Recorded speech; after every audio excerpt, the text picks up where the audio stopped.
Right. Welcome, everybody. My name is Lauren Salter. I'm our Senior Director of Unified Champion Schools for Special Olympics Pennsylvania. I appreciate you all taking the time out of your busy days today to join us for our Bocce preseason webinar. It seems incredible and also very quickly that Bocce season is approaching us. So I looked at my calendar today and realized it was October 15th.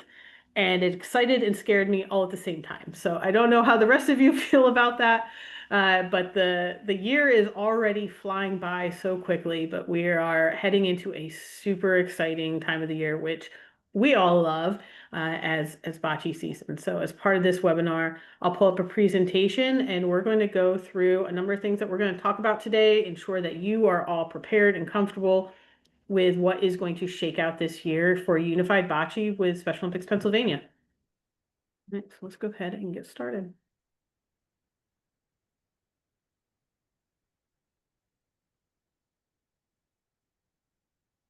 All righty.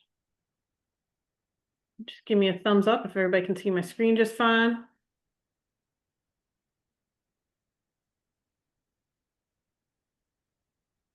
Perfect. Thank you, Philip. Right.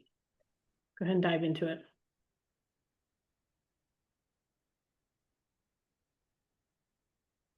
Okay, so as we go through today's webinar, you can go ahead and drop any questions that you have into the chat. So don't feel like you have to hold on to anything in particular.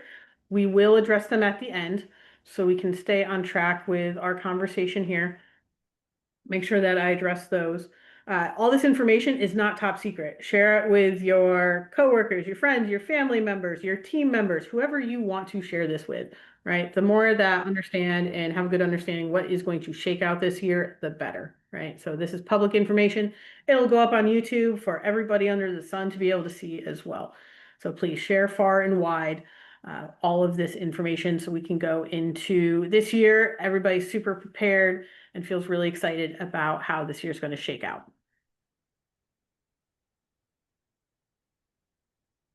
All right, so we did a quick welcome here. We have a number of really awesome staff that help support all of the activities across the state.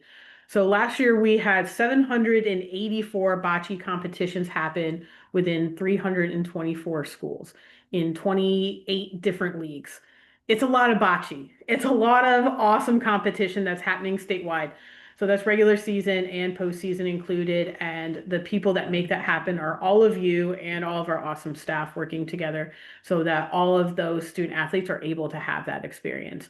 So we do have some new staff that have joined us or joined mid-year last year. So you'll see their names up on this grid. I'm not going to go through each one of them. There are a few of them that are on this call today. So I appreciate them joining us here.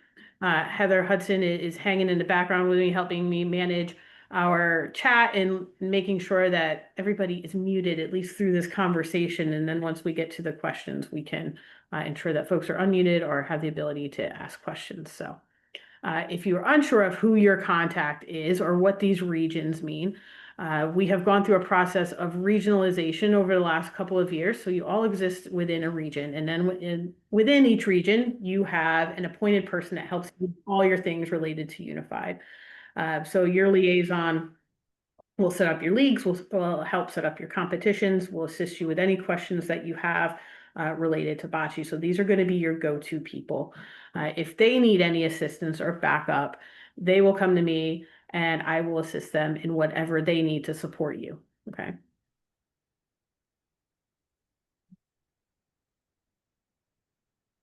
All right, so where we're going to start out is just some reminders of some general rules, some things that have happened over the last couple of years. Just make sure we're all on the same page of how things are supposed to shake out. First and foremost, attire. I am a hardliner on these things. Everybody needs to come ready to compete, right? They should be all in proper uniform. They need to follow to the guidelines within the coach's guide from the first competition to the last one, right? So there's no excuse of first competition and Johnny shows up in completely wrong pants than everybody else. Everybody's going to need to be in right, appropriate uniform, right? Somebody shows up to a basketball game and they don't have the right uniform on, they're not competing, right? So we want to make sure everybody is right. They're in athletic shoes. They can wear slide-ons, Velcros, laced. They're fine. Non-athletic shoes are a no. That's Crocs, Uggs, Vans that are slides, Hey Dudes. Not even the Crocs in sport mode. They don't count. They're not lace-up sneakers. They are not athletic shoes, right? So athletic bottoms are khakis. They're a go, please, yes. Warm-ups, solid leggings, solid sweats, those are all good to go. Again, these are very clearly laid out in the guidebook, so I'm just touching base on it to make sure we're on the same page, but it is going to be in a guidebook that all of you will get. We will have one hard copy that is sent to every school this year, and those will begin shipping in the first week of November. You'll get a notice from your liaison letting you know to look out for that, okay? No's for competition, jeans, cargo pants, shorts. No. Absolute must is the polo, obviously, right? That is their jersey to be worn as they are playing. Your bocce ball sets. So if you are a newer team, you are about to get these as you go into your coach's trainings. If you're a returning team, you know that these are a rubber gel filled ball that has non-toxic. All you have to do if they start to get a little nasty is wipe them down with some cleanup soap and water, let them air dry. Do not apply heat, bad things will happen. Just give them a little pump of air if they seem a little bit flat. If they do this really funky roll where they just kind of flop along, please let your liaison know so we can replace those bocce balls, okay? Because those should not roll that way. They should just seamlessly roll nicely, okay? So as you do put that pump of air in there, we're looking at 107 millimeters, give or take. So they all should be about the same size. They should all roll nicely. If they're rolling like they've got mud in them or something, all real funky and about half flat, let your liaison know so we can get those replaced for you, all right? If you are just looking for an extra bocce ball set because you really want one, also connect with your liaison. You can get that, but it is going to be at a cost for you, okay? Those replacements we'll go ahead and we'll take care of. But if you're looking for additional, there is a cost of $150 for that bocce ball set, and that's at cost. We don't make anything off of that. That's just to get it and give it to you.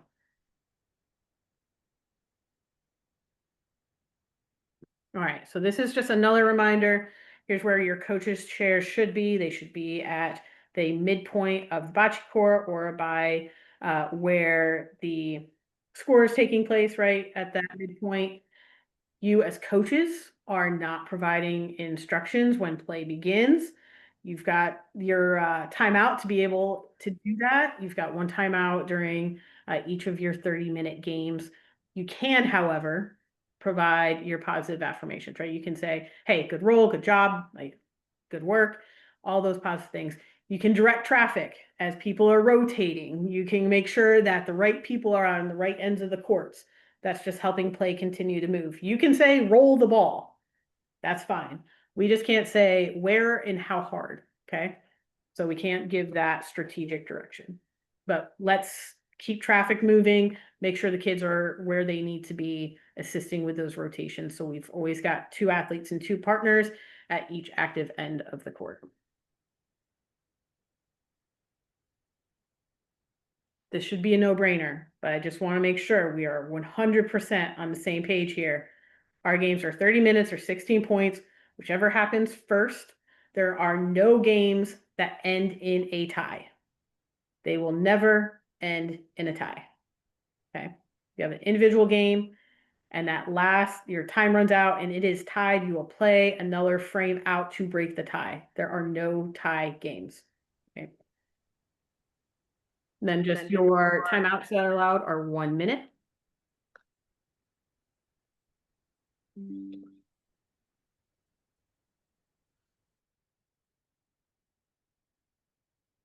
Few other numbers just to be aware of. Once we hit that 7-minute mark of the game, delay of game comes into play. And that is a judgment call by the official. If your team is noticeably slowing down play in an attempt to win the game and run the clock out, then you get 1 warning. And then after that, 4 points are going to be awarded to the other team after that second warning. This doesn't happen very often at all. I hope it doesn't happen at all this year either, but you should just maintain a consistent pace of play through the game, right? At that 2-minute warning, so those final 2 minutes of play, it'll be called out. They'll say no new frames by the announcer. If you're in the middle of a frame, what you do is you're going to complete it and end the game. If you start a frame, then you don't. So if you're about to start a frame, excuse me, you don't play that frame out at all. Time's going to run out. Okay. So what needs to happen is if you have, for instance, a student athlete that jumps up, they've got the Polina and they're going through their rhythm, but they don't release the Polina, the time's expired after that 2-minute warning is called.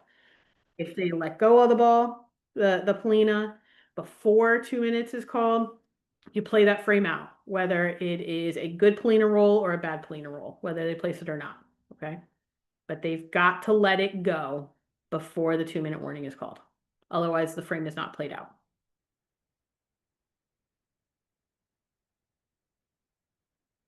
Here's just a reminder, this was a point of confusion for the last couple of years. So a golden frame is so you will play 2 games for your match, right? So if anybody is 1-1, 2-2, you go into a golden frame to break the match tie, right? So if Heather and I schools are playing each other, we both have one team, we play our 2 games, Heather wins one and I win one, for us to say, we have to decide, do we want to break the tie and say who won the match overall?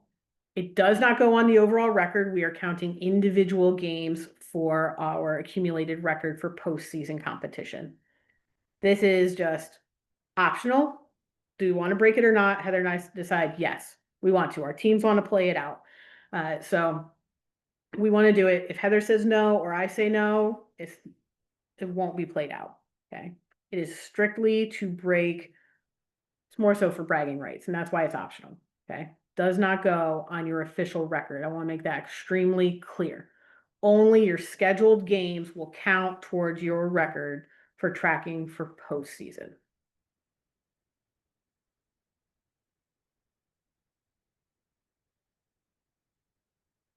So if you decide to play it out, here's the procedure in which it happens.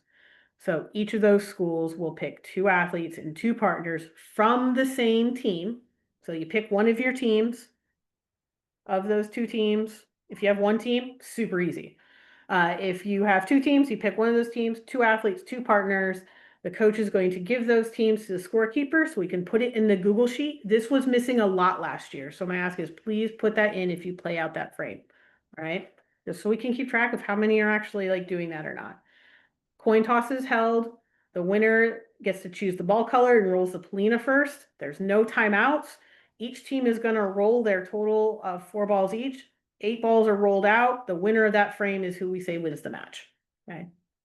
Not incredibly difficult. Again, this is optional to break the tie of matches. Each individual game never ends in a tie, my friends. Does not end in a tie.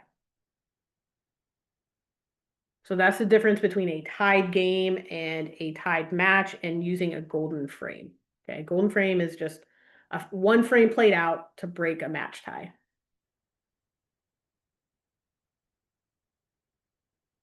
All right, so let's just talk a little bit about pace of play, just as some reminders here again, things that have popped up in the past. We want to make sure we're on the same page here. Officials are responsible for helping keep the pace of play and managing play as much as possible, right? So once a team is called, first prompt from the official after we're getting ready for play is red is in, green roll, or vice versa. 10 seconds later, a second prompt will be given. That head official will say, again, red in, green roll. So we're going to say here, like one of those exceptions, like our folks that need a little bit more time, they're getting in, they're making moves to get into the court. The third prompt is given after that 10 seconds. And the official will again declare, hey, red is in, green roll. I'm going to start a 10-second countdown. And then it looks very much like in basketball, right? A visual countdown. If the ball is not played at that point in time, it will be declared a dead ball, right? and then 10-second hand count, right? This is, I'm saying, you should definitely see this from the official. They are maintaining the pace of play, right? So let them officiate. Don't give them a hard time. They are doing their very best. Okay.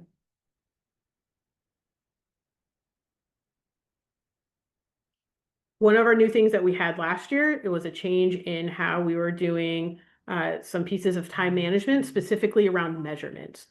So this was new last year. It is going to remain the same for this year. So if a bocce coach calls for a measure to determine points at a bocce official, excuse me, needs to measure at the end of a complete frame, the time will stop. Only at the end of a complete frame. The clock will restart once the points are awarded and announced by the head official. So as soon as they are done measuring, red 3 points, the clock will restart. Okay. Again, that is same. It looks exactly the same in the guidebook that you will get. Just want to reiterate that. The clock will only stop for measures at the end of a frame.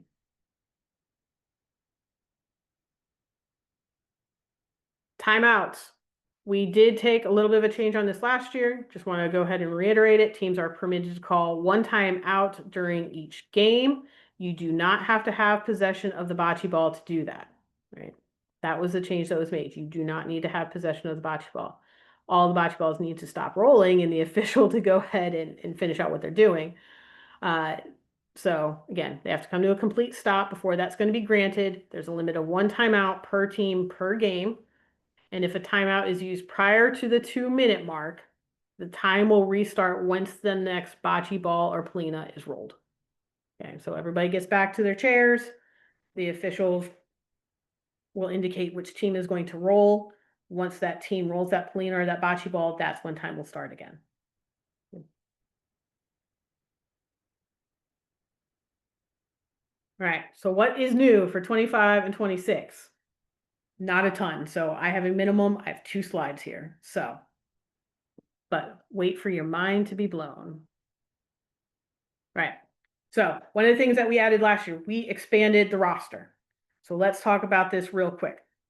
We heard your feedback, right? So your team can have 2 alternates on for your team. Fantastic. Love it. Glad that we could do that. It will never get bigger than 10 players per team. Okay. So I will tell you that right now. However, last year's rule was that your alternates came for a game day. They either played or they did not play. The change that we have made this year, we have heard your feedback. I agreed with your feedback. Our UCS leadership has agreed with that feedback.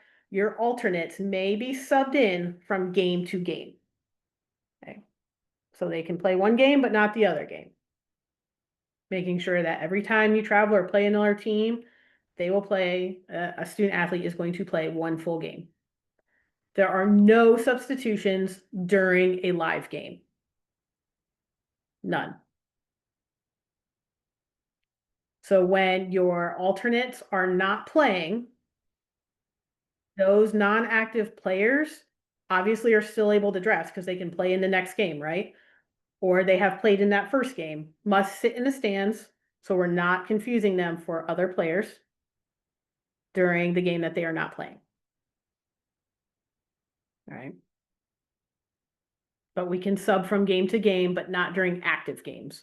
You must report who is playing each game from game to game. So after game 1, you need to go and let your scorekeepers know if you're putting in your substitutes or not. And all it is a strikeout for them on their screen.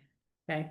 So it's not going to be overly complicated there, but that is a change for this year that I want to make sure that you all were fully aware of. It's also in the guidebook. I want to offer some clarity around ratios for game day and for teams. So everybody is fully aware of these. Ratios are always in play, right? So your teams have to be 60-40 as you're doing all your recruitment. So teams can play on game day with a minimum of 2 athletes and 2 partners. Look at that beautiful ratio, 50-50. 2 athletes, 2 partners, minimum. When you register your roster, you have to have a minimum of 3 athletes and 3 partners to have a legal team. Okay. So, but you can show up to game day and have 2 and 2 if some folks are sick or whatever. There's a whole bunch of different things. If you are wanting to add alternates, okay, so once your team, you've filled your roster, you've got your 4, you've had your 3 and 3, you've put your other ones there. Once you hit 9 players, to stay in that ratio, you've got to hit a minimum of 4 athletes and 4 partners, okay? So once you start adding additional, then you're going to get out of whack. Your team always has to be in ratio to play, okay? This will be in the guidebook as well. So if you're thinking about adding a second team because you've got additional folks in there, please just take into account this and understanding, like, if people aren't there and you want to make sure that you are on point, your liaisons will definitely help you as well. We'll monitor rosters as they're coming in just to make sure the math is mathing and we're still hitting those proper ratios. So we're playing truly unified. Okay. Heather knows how much I love math. We all love to do it so much. We've got this 60-40 down, but there was some confusion around that in previous years. Want to clarify that. I know it was a little bit wonky in the guidebook last year, admittedly so we want to make sure that there was a lot more clarity around it this year as people were putting those together. Right, registration and rosters. So who is eligible? This has not changed. Okay, these are status quo things. As reminders, I know we have a number of new folks that are going to be joining us this year. Whether you're returning school, you still may be a new coach. So who are those eligible students? Your 9th through 12th graders, your high schoolers. These are students up to and at the age of 21 who are still receiving services from the school district. The name of the game here is, here's the age restriction. Students that are going to be 22 in the school year are not eligible to be on the roster, right? So that means if they have a birthday anytime during the school year in which they turn 22, whether it's the first day of school or the last day of school, they are not eligible to be on that roster. Okay. If their 22nd birthday is the day after the last day of school, they're fine. If they turn 22 during the school year, they're not eligible to be on the team. Otherwise, yes, absolutely. Get them on your team. Get them playing. This has been a thing for the last few years. We have never allowed play over 21 regardless. So we just want to make sure we are being consistent in that. All right, all your participants to participate also must have a PIAA form. That is not any different than in previous years. You keep that. We don't need to see them. House them at your school, whether you do it electronically or paper form based, all good. Keep it there. You also need to complete the SOPA registration form. That is, your individuals can go ahead and register for your team. You will get a regionally specific link that is sent to you by your liaison that will allow you to see in real time who is registering. Okay, then you'll be able to assign them the specific teams and be able to track all that information.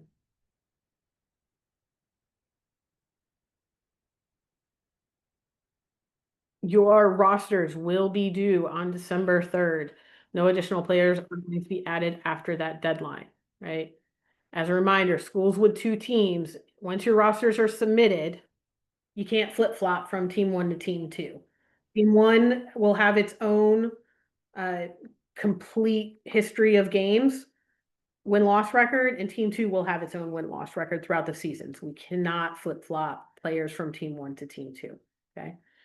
The winter season of classic sports, athletes cannot participate on your unified indoor bocce team. Those individuals are already having a varsity experience. We're trying to engage kiddos that do not have an experience already, right?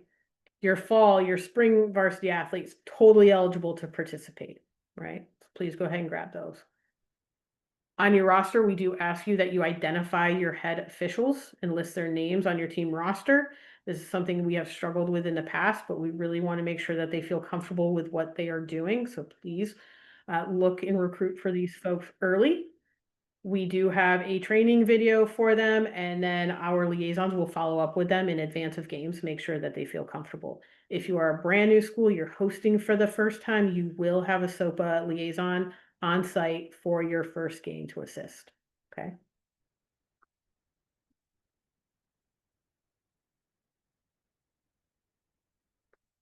Again, December 3rd, it's a magic date for those rosters. So what you want to make sure is you've got SOPA registrations complete on your roster tab, which team everybody's going to be assigned to. And these are things that are going to come in the weekly emails that come from your liaisons. Don't feel like you have to memorize every bit of this. You'll get some prompts on what needs to happen next, but on your roster tab, you will be able to assign students to each of the teams. Sometimes when folks register, they might accidentally click that they're a partner or an athlete. And then if you need that corrected, you reach out to your liaison. We can look at that because as we're looking at roster ratios, we're checking, do you have those minimum 3 athletes and 3 partners? It could be that somebody accidentally registered incorrectly and we can correct that out on our back end, okay? So if that happens, just let us know. This is a little bit about what it looks like. So when the waiver is done, everybody, you will get this view here. And the gray is letting you know who is on your team. It will give you a drop down so you're able to assign who is on which team. So you go ahead and do that. And then you will, on the next tab, have your roster tab, which will automatically populate based upon the drop downs on your competition tab there. Okay, so I'll bring all your information over for you. If none of that translates or some of it translates and not all of it, let your liaison know and we'll go ahead and get it corrected. We have fine-tuned this over the last couple of years and it's become a much better process. If any of your players do need a one-on-one, they should be identified on your roster. They need to be identified on your roster. So the team that is prepping, the home team that's prepping for you to come, they are aware of it. They can have a chair set for that person. And they know what supports those individuals need.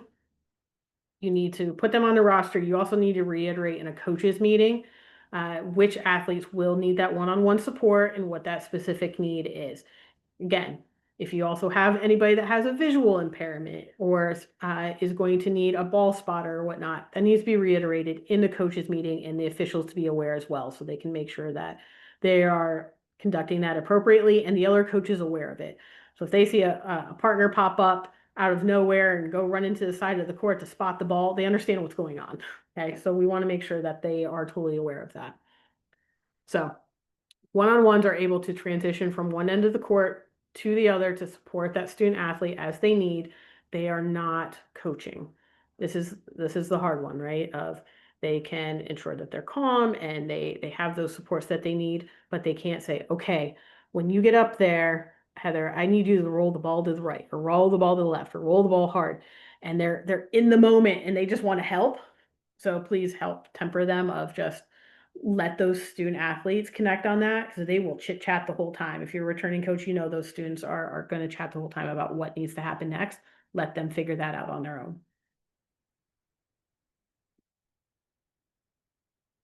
All right, let's move to the fun stuff, postseason and advancement. So last year we had 760 some odd regular season competitions, and where that ends up is at our league championships, state championships. So the road begins with league championships. So it is a layered process. You will be asked to submit a letter of intent in January. And what that letter says is, I am all in for all of postseason. Okay. You're all in or you're all out. Okay. So if you're not willing to do league championships, qualifiers, and championships, you're not submitting that letter of intent. Okay. So that means you are not eligible for league championships, regionals, or state level championships. Okay. It's all or nothing. So cut and dry. That way we're eliminating a league champion that doesn't want to do the rest of postseason. And then we're taking the next couple people to go to regionals and it's really confusing for everybody. Right. So you're all in or you're all out. Because if you're doing that, you're actually taking away an opportunity for teams that do want to advance. Okay. We had over 450 bocce teams last year. At the end of the day, we have 8 slots at Hershey that we get down to. So you're all in or you're all out. You will qualify for postseason through your record. The top teams that have put in for your with an LOI are going to play in those league championships for the right to advance to one of 8 regionals across the state. There will be 8 teams at each of those state championships, so we'll have 64 teams that advance to regionals. And then from there, the winner of each of the regionals is who advances to states and will compete at Hershey. Okay. So a lot of teams are going to put in for this. It is not easy to get to Hershey. You have to play a lot of really good bocce to get there. So starts with that LOI declaring that yes, you're all in league championships, regional states. Win your league championships, move on to regional qualifiers, and then off to states. We will let you know which regional you qualify for when we have a webinar after our LOIs. So we have a good idea of who all is putting in for that. It is a full day event to go to a regional event. So you're going to drive no more than 2 hours anywhere. That's the maximum that we put on it geographically. Gonna play against the other 7 teams, see who wins. You are most likely getting back after school ends as a heads up, right? We will have a postseason webinar later in the season here that will go through kind of exactly what those timelines look like for you, but just putting it out there as you're thinking about your team and what you think you might want to do postseason wise as you're composing those teams. If you have 2 teams and thinking this team's maybe going to be appropriate for states, maybe not, you can set your teams up however you want to, but that might be a consideration that you might have. If you are in, so you are, yes, I want to do all the things, Lauren. So tell me about states. So what will we provide and what do you need to provide as you're thinking about what this might look like and if you're in or you're out here, right? So if you are in for Hershey, what you as a school need to provide is the transportation to and from Hershey, the supervision for your student athletes that are attending. On our policy for SOPA, it's a 4-to-1 student athlete to coach ratio. So every time you've got 4 students, you have to have an adult that goes with those 4, okay? All the adults attending must have their clearances and we have to have them on file. We will send you a link if you have somebody outside the school that needs to provide one-on-one support. We'll need those clearances there. One-on-ones are only provided to those students that are receiving one-on-one services in the school. Okay, we have a finite number of hotel rooms to utilize. So we need to make sure that we are using them in the best way possible and making sure that it is just like, hey, Johnny's just never had an overnight experience, so he wants to stay with mom. Well, if Johnny is not receiving one-on-one services, then let's give Johnny the chance to try and stay in the hotel with a peer if he is appropriate to be able to do so, to do it that way, okay? So you will be given a finite number of rooms if you do qualify that you have to stay within that room block, okay? So last year was 8. Each team had to stay within 8 rooms. And then we'll give me a housing list of who is staying within those rooms. What we will provide. So we will manage everything competition from start to finish. We'll do a dinner on the Wednesday evening in which everybody arrives. We'll provide a breakfast and a lunch on the Thursday of competition day. The dinner that we have on Wednesday evening comes with a series of activities as well. So when you come in, you have a good time, you have a good dinner, you're able to network and have a good time with the other teams. You're getting up real early on Thursday to go and have an awesome competition at the Giant Center all day on Thursday. Well, we'll give you lunch as well. Housing for all the qualifying teams is on SOPA. If you decide that you want to bring an additional team, like you have 2 teams and you want to bring your second team, that second team, those extra rooms will be at cost to the school. Okay. And that is a cost that will be invoiced to you after the fact.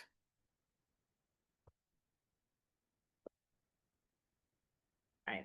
Some different things that we'll provide to you. I'll go through these things a little bit quickly here. These all exist on the website as well. So these, again, not top secret things, but we have some demo practice guides for you on our website. Go week by week, making sure that all your practices are organized. You can pull out different ideas, do some new things. It will also give you warm up, cool down ideas, whole bunch of different resources here. Again, reminder that our practices are twice a week after school, just like other varsity sports after school. If you want to practice more than twice a week, have at it. Our minimum requirement is 2. Love to see if you're doing more. Just a sample of a practice plan here. You're always going to have the warm up. You're going to have some dynamic stretching in there, some skills training, some game-like situations, cool down, and then static stretch and your team time chat. So this is what some of those lesson plans will look like. That's just a snippet of one of those. Again, all these exist on our website. Pull what you need, take what you like. You're doing things with your team and you realize, hey, we really need to work on specific aspects of our game. Grab those. You don't have to go in the specific order it's necessarily laid out on the website, right? Just a snapshot. You've got all of these things, awesome resources, practice planning guides. The updated Bocce guide will be uploaded there as well. Some different ideas, some diagrams of what the court should look like, and then rotation guides. This is probably some of our most utilized materials is your rotation guides. And then we have videos of how do you rotate at each of these. So you'll see each of the different types of rotations that we have there. So all those are available and right on the website there. And see your email from your liaison, link to the resource page as well. So every time that you get a communication, you've got a direct link to that resource page. We also have a ton of materials built into our guides here. Things that are also, again, on the website, ramp styles, different building instructions, court construction diagrams, player rotations, competition formats, spectator guides, lineup cards. If you need it, we have it, is the end all be all of it. We have a pretty extensive library of all the things that you may need. And things will pop up. Each of the recorded webinar links will end up on the website as well. So you can go ahead and visit that as many times as you would like, along with the slide decks. Important dates. When do you need to do the things and when do things happen for your season? Right, we're doing our new coaches training, we're doing our webinars. That's what happens now through early November. First date that happens the week of November 17th is when you can start practice. If you want to do some preseason stuff, that's fine. But we open up our winter season on November 17th. October 8th, competitions can begin. Again, December 3rd, that's the one thing that's not on here. That's when your rosters are due. Some time to put our competition materials together. You can start on the 8th. February 6th, regular season ends. You'll notice that there's a week gap between the regular season and league playoffs. We have like what we call dead week, of where if you need to make up any games, because winter in Pennsylvania is a bit unpredictable at times, and we certainly used it last week, last year. Goodness, I'm glad it wasn't last week, but last year, to make sure that we got some more games in, and some of those did define some folks' seasons. So we'll use that week to get in any crunch things that weren't able to get in any other time. League playoffs happen between February 16th and the 27th. Regional competitions, March 2nd through the 11th. And then on March 18th and 19th is when Bocce State Championships happen. If you are a local team to Hershey, regardless of how local or how far away you are, overnight staying in the hotel is mandatory. Okay.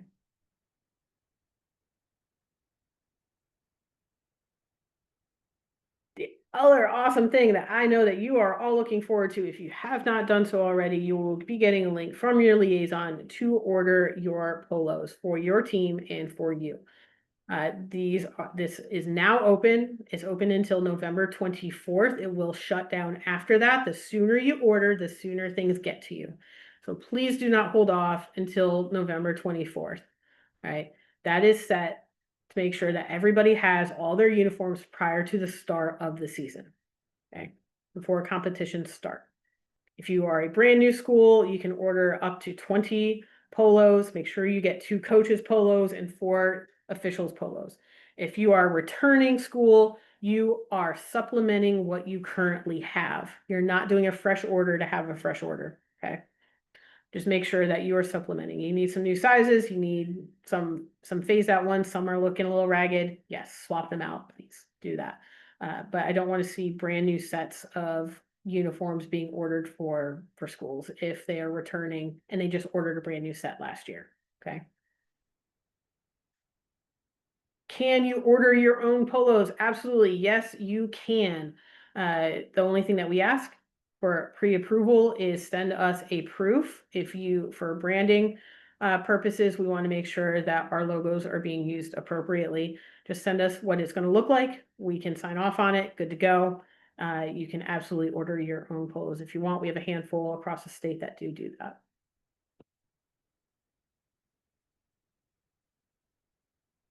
Some due dates that are coming up here. Again, November 24th, that is when your order window is going to be done. You'll get this slide deck. It'll be linked in here. You can click right on that. Your roster will be due on December 3rd. Along with that, your coaches quiz. So every year, at least one head coach from every team needs to complete this coaches quiz. This tells me that you had gone through it. You understand any changes that are happening this year. You understand the general rules. So we don't have any great debates at any competitions, okay? So must do this. This is part of that coach's requirement for payment at the end of the year. Check that box. January 16th, your LOI is due. That is your letter of intent. This is, yes, we are in for postseason, or no, we are not in for postseason letter. Okay, that's what that means. March 11th, your state's paperwork is due. If you qualify, we will ask for state's paperwork. So if you are turning in a no LOI, March 11th paperwork does not mean anything to you, okay? If you're turning in a yes, then you will get paperwork in advance in preparation if you do qualify from regionals for states, okay? So thinking about housing and who's appropriate in hotels and who's going to do well with each other are really important things. Webinars, we love webinars. This doesn't mean you have to show up to every webinar. Some of these are more geared towards your athletic directors for them to know exactly how things should shake out as well. So the first two here are preseason coaches webinars. Have 5. Everybody here is attending one of those. You do not have to come to the 21st. It will be the same material, right? December 2nd, we're going to have a competition management webinar. This is that one. Whoever's going to run your competition, that is not you as the coach. You're more than welcome to attend, but how should the gym be set up? How many volunteers do you need? What does time clock running look like? Those are things that we will do in competition management, make sure everybody is set and on the same page with that. December 4th, your officials webinar. So whoever is signed up to be your official, they can watch that recording, but they can also join us live as we're going to go step by step and give them an opportunity to ask questions and go through specific scenarios on a webinar the week before competitions start, right? So give that to your officials. Again, you can join, but you also do not need to join that one, okay? January 6th, that's going to be our postseason advancement webinar. That's where we're going to get into the nitty gritty. We talked about a couple small things here today for you to consider as you're putting your teams together. However, January 6th is where we will, hey, this is exactly what it means. Here's what the travel looks like. Here's where all the regionals are going to be. And here's what you need to do to qualify for that, okay? So everybody knows exactly what goes into that one. It'll be January 6th. All webinars start at 3 o'clock. They will all be Zoom-based. All right. I have spoken for plenty of time. I'm going to actually close this slide deck out. Stop my share screen here. I'm going to pull up the chat and see what kind of questions that we have here. If you have any super duper specific questions and I'm not going to skip over it, but I might connect with you specifically or ask your liaison to talk to you about your specific situation here if it's not kind of for the greater good of everybody. So please don't think I'm ignoring you if that kind of happens. But I just want to make sure we're doing broader type questions for this. If they are more specific questions, I will send you like a quick note to let you know that that's what will happen, that there will be follow-up if you did drop something in there. Okay. All right. Let me take a look here.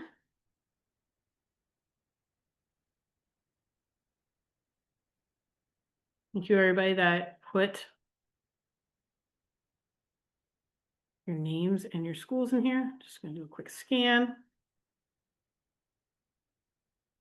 All right, so let's go through a couple of these here. So is it a rule that you have to have both feet in a box before you pick up the bocce ball? No, it's not. It's not a rule. I don't know where it came from. What we do have guidance is we want the bocce balls to stay in the corners so the officials know how many bocce balls are currently in play. So it's just easier to keep track of things there. If somebody is coming in and picks up a bocce ball and they've got 1 foot in, 1 foot out, there's no penalty. They're grabbing the ball, they're coming in to roll, okay? So there's no rule against that. Tell your friends, tell all of your friends, okay? So that is a made up rule that somebody came up with. Go tell your mother-in-laws. Please let everybody know, please. That is not a rule. So you do not have to have 2 feet in there.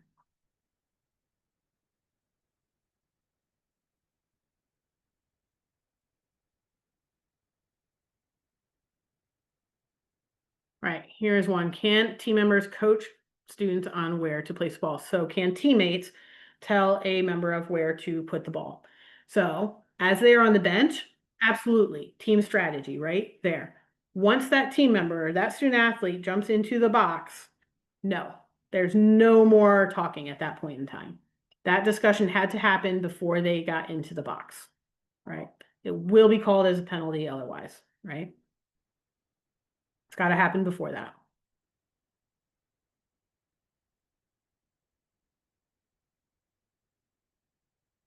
I'm not sure what I said where everybody said, yay, thanks so much, but I'm glad I could make you happy. I'm going to guess it's going to be subbing from game to game. So you're welcome. Thank you. Yeah, no problem. For some folks, just to clarify, oh, thanks, Andrew jumped in here on this one. So just to clarify for our student athletes, for our new folks here, team members, when we talk about 3 and 3 or 2 and 2 and ratios and things, we're talking about athletes, which are our students with IDD, our special education students, and then our unified partners as our general education students, or our students that do not have an intellectual disability, just for clarity there for newer folks, okay?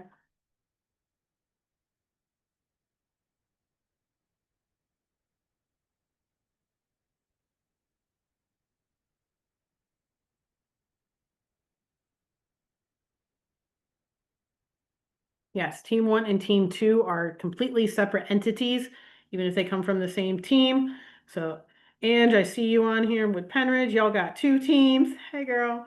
So you've got 2 Yeah, teams. but I won 3. You've got a JV team. That's what you got. Ugh, fine. Like your Team PA shirt. You're looking good. Oh, So I have a meeting. well, I still like that you wore it.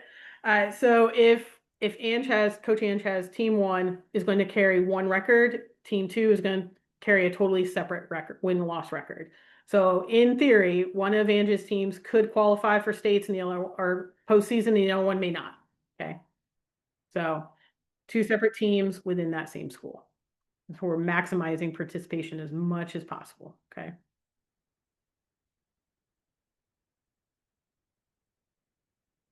Oops.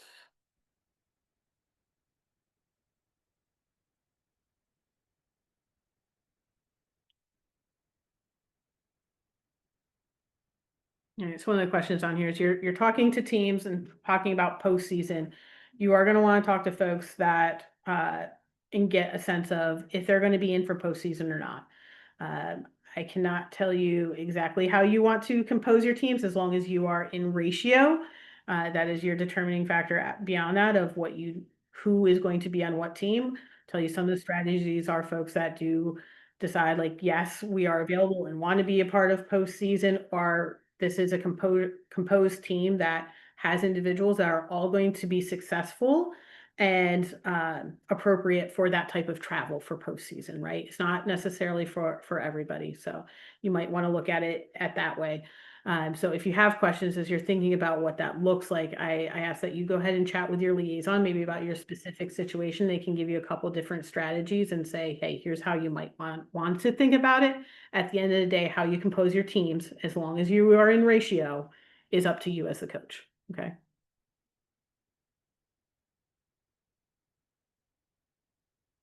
All right, and just a reminder on clock stoppage times here is that when a measure needs to happen at the end of a frame, an official will call an official's timeout, the clock will stop, the measure will happen. As soon as the points are awarded, then the clock will start again. If the clock stops for a timeout, the clock will start again as soon as the next ball or polina is rolled.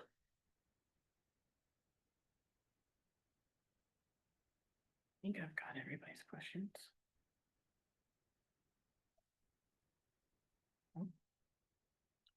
Yes, you will get this presentation, you'll get the recording, you will get the slide deck.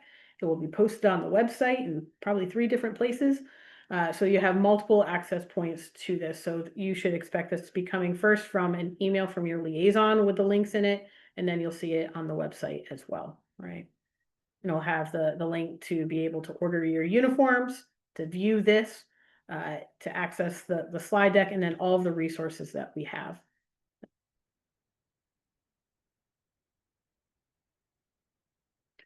So kids call for measurements, your student athletes call for measurements, coaches call timeouts, okay?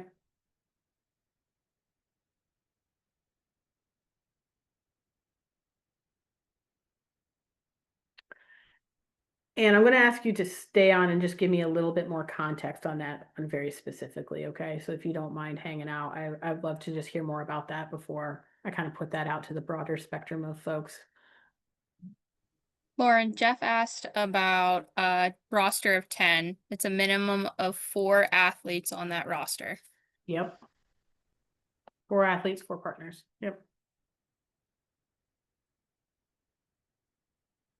Is there any certain ratio that the other 2 alternates have to be made up of? No, you've got to stay within, you just got to stay within that 60-40, right? So, and making sure that we don't go below that. We had instances last year as we were looking at ratios that folks were not having composed quite appropriate teams, but we did not have it laid out well into the rule book. So Jeff, if you want to debate that with me after this is done, I'm totally fine with that, or just have the discuss, not necessarily debate, discuss it after this is wrapped up Well, there. someone else might have the same, but when I had a team of 10, we had 3 athletes, but we did the rotation. Are we not rotating anymore? Is that? You're still rotating, but you're not doing a 6 and 3. 6 and 3 is not a 60-40 ratio. Yeah. I'll stay on. Okay, thank you.